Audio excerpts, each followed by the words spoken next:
আসসালামু আলাইকুম রহমতুল্লাহি ওয়া বারাকাতুহু। মুআজ্জাজ সামাইন হযরত, আমি একটি গুরুত্বপূর্ণ বিষয় নিয়ে আপনাদের সম্মুখে উপস্থিত হয়েছি।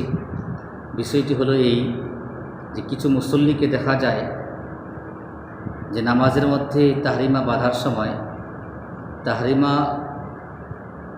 কেউ নাভির নিচে বাঁধে, কেউ বুকের উপরে বাঁধে।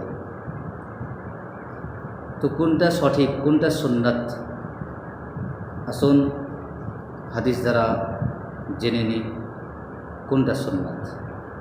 পুরুষদের জন্য নাভির নিচে হাত বাঁধা সুন্নাত। ইবনে আবি শাইবা নিজ মুসনাদের মধ্যে হযরতে ওয়াইল বিন হাজার হইতে হাদিসটি বর্ণনা করেছেন। যেমন রাইতু রাসূলুল্লাহি সাল্লাল্লাহু তাআলা আলাইহি ওয়াসাল্লাম ওয়াদা ইয়ামিনাহু আলা শিমালিহি তাহতা সুররাতি, অর্থাৎ আমি হুজুর সাল্লাল্লাহু আলাইহি সাল্লামকে দেখিয়াছি তিনি নাভির নিচে তাহার বাম হাতের উপর ডান হাত রাখিতেন। কথায় নাভির নিচে বাম হাতের উপর ডান হাত রাখিতেন। দ্বিতীয় হাদিস শুনুন। ইমাম মুহাম্মদ কিতাবুল আসারের মধ্যে হযরত ইব্রাহিম নাখী রাহমত রাদিয়াল্লাহু তাআলা আনহু হইতে হাদিসটি বর্ণনা করেছেন।